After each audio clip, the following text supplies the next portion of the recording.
دەستگای مرۆیی مام هاوکاریەکانی ئەم جارەی بۆ ناوەندەکانی خوێندنە، دەمامک و دەستکێش بۆ سەرجەم خوێندنگە ئامادەیەکانی پەروەردەکانی ڕۆژهەڵات و ڕۆژئاوای سلێمانی دابین کردووە. دەستگای مرۆیی مام هەر لە سەرەتای پەیدابوونی قەیرانی ڤایرۆسی کۆرۆنا کۆمەڵێک خزمەتگوزاری تەندروستی وەکو بە پاڵپشتی بۆ کەرتی تەندروستی بۆ هەرێمی کوردستان پێشکەش کردووی خوێندکارەکانمان ئەو ماسک و دەستکێشە بەکاربێنن بۆ ئەوەی سەلامەتی و پاراستنیان لە ڤایرۆسی کۆرۆنا. ئێستا تاقیکردنەوەکانی قۆناغی 12 ئامادەییە بۆ بەشداریکردنیان لە تاقیکردنەوەی ویزاری.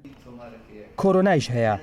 بۆ سەلامەتی و پاراستنی تەندروستی خوێندکاران و مامۆستایان دەستگای مرۆیی مام بە دەمامک و دەستکێش پشتیوانی خوێندکاران دەبێت.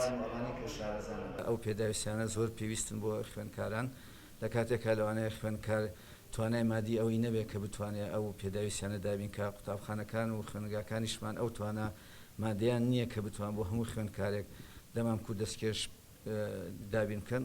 بۆ ئێمە سوپاسیانەکەین. پەروەردە ئەمە یەکەم تاقیکردنەوەیەتی لە قۆناغی کۆرۆنای ئەنجامی دەدات لە ئێستا لە سنووری هەرێمی کوردستاندا بەگشتی باس بکەین نزیکەی 30,000 قوتابی خوێندکار هەر مشارەکەم تاقیکردنەوە دەکەن.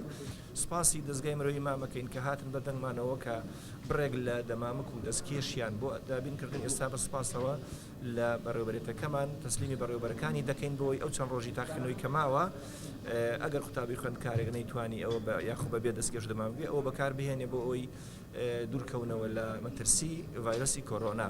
زۆربەی خوێندکارەکان ئیمکانەتیانیان ئێستا بەهۆی ئەم وەزعەشەوە ئیمکانیەت نەماوە لە بازاڕە دەستکێش دەمامک بکڕین. ئێستا ئەمە شتێکی باش بووە. ئەم چەند ڕۆژەی ئیمتیحان هیوادارین بەردەوام بێ. دەستگای مرۆیی مام بەبێ جیاوازی ئاین، ئاینزا و نەتەوە و پێکهاتە. وەک سەرۆک مامجەلال کە سەرۆکی هەمووان بوو، کاری بۆ هەمووان بوو. ئەوە ئێستاش دەستگای مرۆیی مام بە هەمان ڕێچکەی مام کار بۆ هەمووان دەکات. ئاوار عەلیگەلی کوردستان، سلێمانی.